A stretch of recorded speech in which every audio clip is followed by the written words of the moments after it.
Hello everyone, welcome to Bekar Basic Spoken Class. আশা করি আপনারা সবাই ভালো আছেন. Dear brothers and sisters, today we will learn past continuous tense.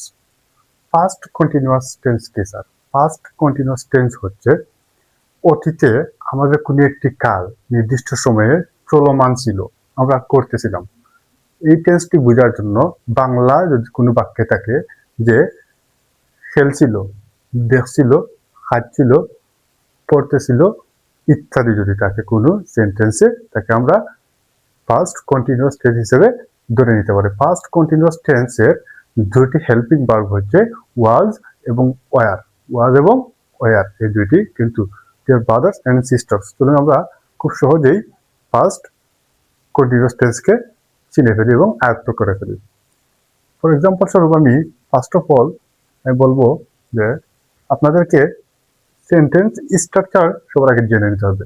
যদি আপনারা পাস্ট কন্টিনিউয়াস টেন্স জানতে চান এবং বুঝতে চান এবং বাক্য সেন্টেন্স তৈরি করতে চান, তাহলে সেন্টেন্স তৈরি করার জন্য আপনাদেরকে সবার আগে স্ট্রাকচার জানতে হবে। স্ট্রাকচার যদি আপনি খাতা কলমে লিখে রাখেন তাহলে আপনার জন্য খুবই খুবই একটি ভালো হবে। স্ট্রংলি বিলিভ দ্যাট আপনারা কি করবেন, উপকারিত হবে যদি খাতা লিখে রাখেন। তাহলে চলুন পাস্ট কন্টিনিউয়াস টেন্সের স্ট্রাকচারটা সবার আগে জেনে। স্ট্রাকচার কি? স্ট্রাকচার হচ্ছে subject was were plus verb থাকবে একটি, প্লাস পরে একটি আইএনজি থাকবে এবং একটি অবজেক্ট থাকবে। সেন্টেন্সটিতে আপনারা জানলেন প্রথমে আমরা একটি সাবজেক্ট বসাবো, তারপরে একটি ওয়াজ অথবা ওয়ার বসাবো, তারপরে আমরা একটি ভার্ব বসাবো, ভার্বের সাথে একটি আইএনজি বসাবো, এরপরে একটি অবজেক্ট বসাবো। এটি আপনার খাতা লিখে রাখেন। সেকেন্ডলি যে কাজটা করতে হবে আমাদের সিঙ্গুলার এবং প্লুরাল খেয়াল করতে হবে। ফর এক্সাম্পল স্বরূপ বললাম আই, হি, শি, ইট, এগুলো যদি সাবজেক্ট হিসেবে থাকে তাহলে একটি ওয়াজ ব্যবহার করব। যখন আমরা দেখব প্লুরাল বহু বচন আছে, ইউ, উই, দে আছে সাবজেক্ট হিসেবে, তখন আমরা ওয়ার ব্যবহার করব। আপনারা এটা একটু মাথায় রাখবেন, খাতা কলমে লিখে রাখবেন। তো চলুন আমরা মূল সেন্টেন্সে মুভ অন করি। মূল সেন্টেন্সে মুভ অন করব।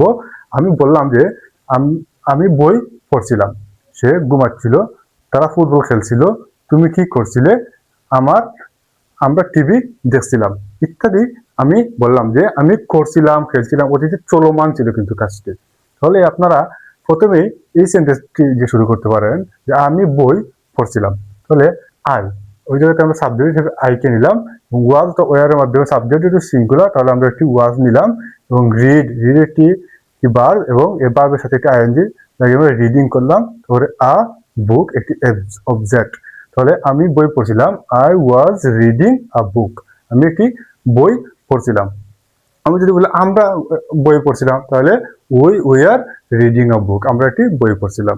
তাহলে আমি বললাম যে তুমি একটি বই পড়ছিলে, ইউ ওয়ার রিডিং আ বুক, তুমি একটি বই পড়ছিলে।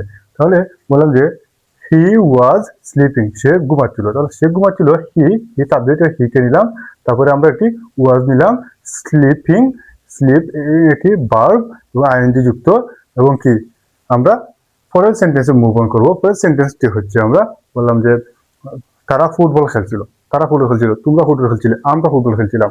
এবং আমরা বলতে পারি এটা কি একটি প্লুরাল বহুবচন বোঝায়। তাহলে দে একটি কি তারা মানে একটি plural, they were playing football, তারা ফুটবল খেলছিল। তাহলে দে একটি সাবজেক্ট, একটি প্লুরাল সাবজেক্ট। তাহলে প্লুরাল সাবজেক্ট একটি ওয়ার নিব, আমরা একটি ওয়ার নিব, তারপরে একটি ভার্বের সাথে আইএনজি প্লেয়িং, তাহলে অবজেক্ট যে ফুটবল, তারা ফুটবল খেলছিল।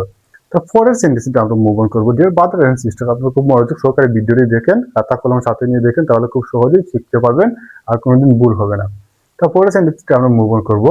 আমরা বললাম যে তুমি কি করছিলে, কারো প্রশ্ন তুমি কি করছিলে, আমি বললাম যে হোয়াট ওয়ার ইউ ডুইং, তুমি কি করছিলে। তাহলে ইউ, তুমি মানে ইউ আসবে, ইউ থাকার কারণে আমরা একটি কি করলাম, একটি ওয়ার ব্যবহার করবো, হোয়াট ওয়ার ইউ ডুইং, তাহলে তুমি কি করছিলে। তাহলে বুঝলেন তো সেন্টেন্সটি।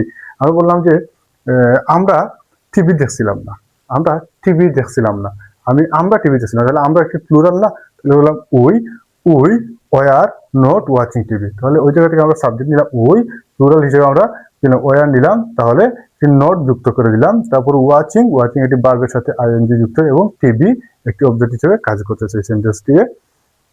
তারপরে সেন্টেন্সটিকে আমরা মুভ অন করবো। আপনারা খুব মনোযোগ সহকারে ভিডিওটি দেখবেন। আমরা পরের সেন্টেন্সটি হচ্ছে I was reading a news paper, আমি একটি নিউজ পেপারের একটি পত্রিকা পড়ছিলাম, নিউজ পেপারের পত্রিকা পড়ছিলাম। তাহলে তুমি একটি এই নিউজ পেপার পত্রিকা পড়ছিলে।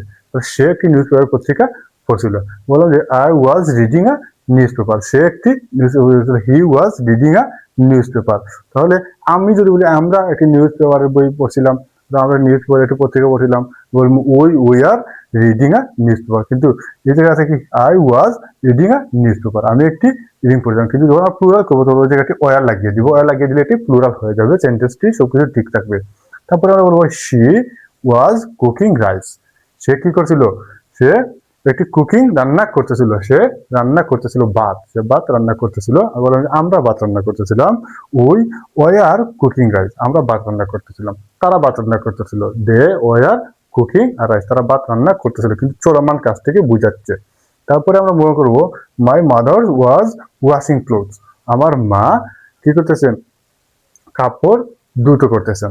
তাহলে বললাম যে আমি কাপড় দ্রুত করতেছি, বললাম যে আই ওয়াজ ওয়াশিং ক্লোথস, আমি কাপড় দ্রুত করতেছি। আমি বললাম যে তারা কাপড় দ্রুত করতেছে, দে ওয়ার ওয়াশিং ক্লোথস। তাহলে এই ওয়াজ আর ওয়ারটি আপনি যদি বসিয়ে দেন এবং সাবজেক্টটাকে আপনি চেঞ্জ করে দেন, তাহলে আপনার সেন্টেন্সের মূল অর্থ ঠিকই থাকে এবং সেন্টেন্সটিতে সাবজেক্ট পরিবর্তন করে হাজার হাজার সেন্টেন্স বাক্য তৈরি করতে পারবেন। Dear all friends, this channel is perfect for learning English. I strongly believe that you can learn English very easily, but if you try. This channel is perfect for learning English. Don't be forget, subscribe, like, comment and share.